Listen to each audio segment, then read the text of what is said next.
In the world of solo leveling, few characters are as legendary as Ashborn, the King of Death, the Shadow Monarch, and one of the most powerful beings to ever walk the universe. His journey is filled with tragedy, betrayal, and incredible power. Today, we dive deep into his history and explore how Ashborn's legacy shapes the world and ultimately led to the rise of a new Shadow Monarch. But before we do all that, if you're new to the channel, make sure to subscribe to the channel, like this video, and turn on that notification bell. So before we jump into this video, there are some minor spoilers from Solo Leveling manhwa.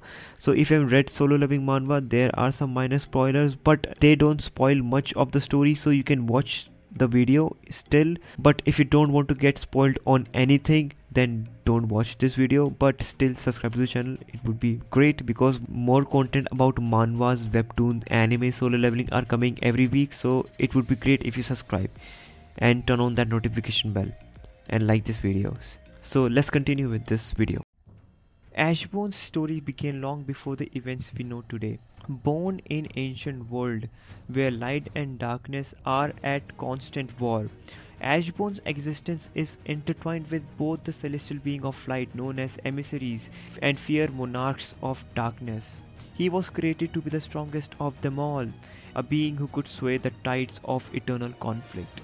In this world, the absolute being known only as God created two factions: the emissaries born of light and the monarchs, the born of darkness. The emissary were designed to protect, while monarchs were born to destroy. Ashborn was not only an emissary but the most powerful amongst them. His strength was unmatched and his loyalty to the god was unshakable. Despite his loyalty, Ashborn along with his fellow emissaries began to grow weary of endless war.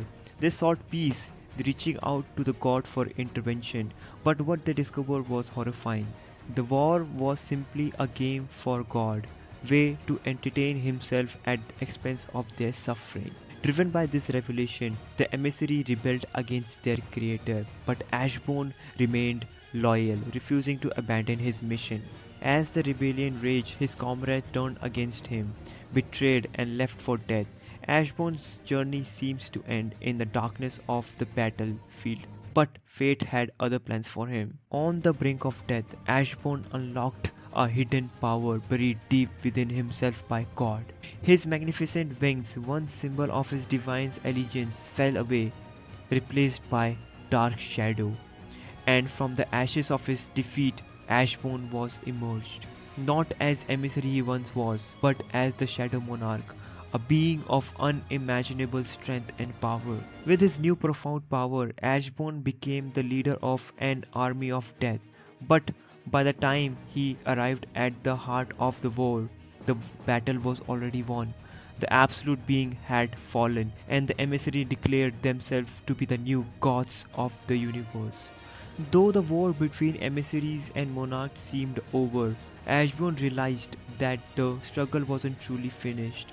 Monarch led by Antares were on the verge of defeat. Faced with looming annihilation, Ashburn made a fateful decision. He reached out to the very being he once opposed, the monarchs. In unlikely alliance, Ashburn strengthened their position, offering his immense power. But his strength and influence began to breed fear. Soon two monarchs, the Beast Monarch and the Demon Monarch, turned on him. Though Ashborn defeated his enemy, his victory came at a great cost. His shadow army was nearly destroyed, and the balance of power continued to shift.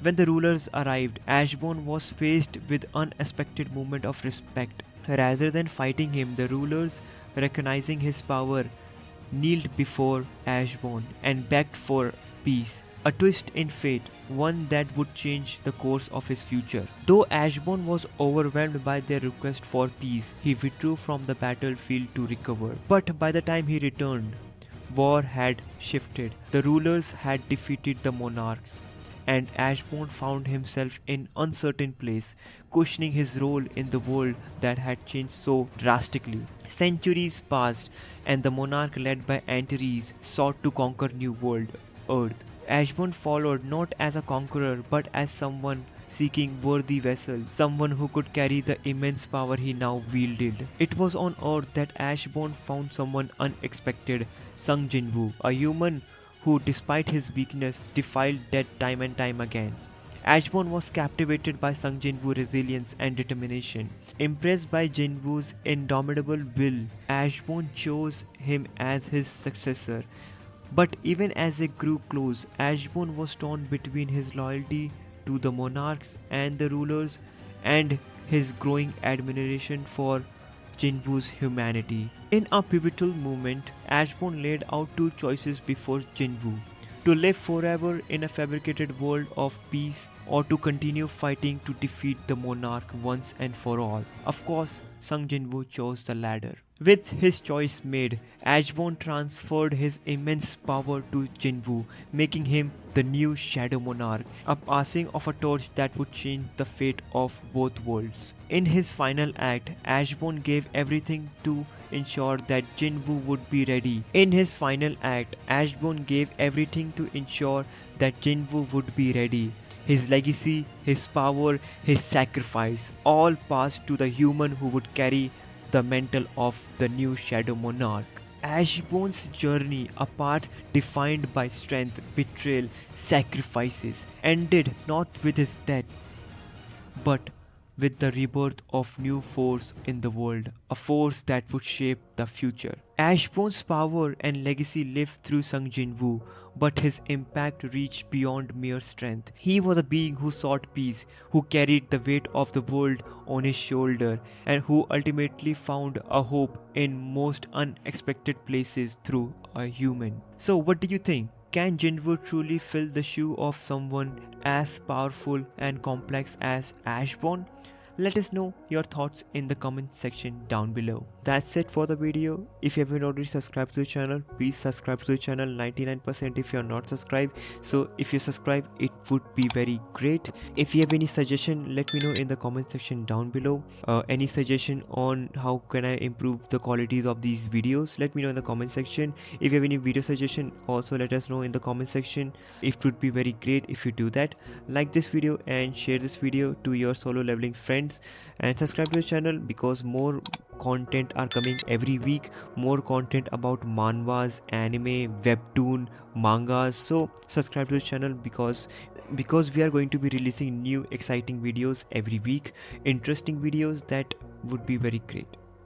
So yeah, subscribe to the channel and I will see you in the next video. Bye.